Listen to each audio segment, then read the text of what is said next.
Hi, everybody. Over the last few years, Democrats and Republicans have come together and cut our deficit by more than $2.5 trillion through a balanced mix of spending cuts and higher tax rates for the wealthiest Americans. That's more than halfway towards the $4 trillion in deficit reductions that economists and elected officials from both parties say we need to stabilize our debt. I believe we can finish the job the same way we started it, with a balanced mix of more spending cuts and more tax reform. And the overwhelming majority of the American people agree, both Democrats and Republicans. Now, my preference, and the preference of many members of Congress, is to do that in a balanced, comprehensive way, by making sensible changes to entitlement programs and reforming our tax code. As we speak, both the House and the Senate are working towards budget proposals that I hope will lay out this kind of balanced path going forward. But the budget process takes time. And right now, if Congress doesn't act by March 1st, a series of harmful automatic cuts to job-creating investment and defense spending, also known as the sequester, are scheduled to take effect. And the result could be a huge blow to middle-class families and our economy as a whole. If the sequester is allowed to go forward, thousands of Americans who work in fields like national security, education, or clean energy are likely to be laid off. Firefighters and food inspectors could also find themselves out of work, leaving our communities vulnerable.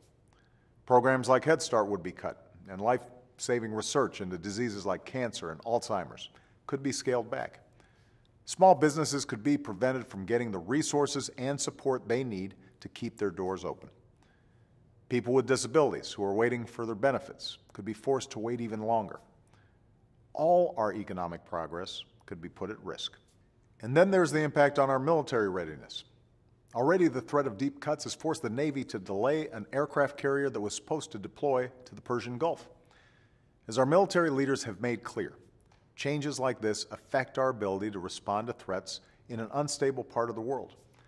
And we'll be forced to make even more tough decisions in the weeks ahead if Congress fails to act.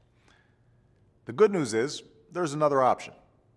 2 months ago, we faced a similar deadline, and instead of making deep, indiscriminate cuts that would have cost jobs and slowed down our recovery, Democrats and Republicans came together and made responsible cuts and manageable changes to our tax code that will bring down our deficit.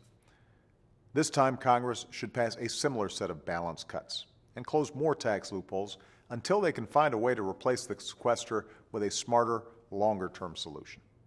Right now, most members of Congress, including many Republicans, don't think it's a good idea to put thousands of jobs at risk and do unnecessary damage to our economy.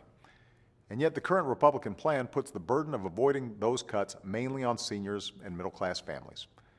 They'd rather ask more from the vast majority of Americans and put our recovery at risk than close even a single tax loophole that benefits the wealthy. Over the last few years, we've made good progress towards reducing our deficit in a balanced way. There's no reason we can't keep chipping away at this problem. And there's certainly no reason that middle-class families and small businesses should suffer just because Washington couldn't come together and eliminate a few special interest tax loopholes or government programs that just don't work. At a time when economists and business leaders from across the spectrum have said that our economy is poised for progress, we shouldn't allow self-inflicted wounds to put that progress in jeopardy. So my message to Congress is this: let's keep working together to solve this problem. And let's give our workers and our businesses the support they need to grow and to thrive. Thanks, and have a great weekend.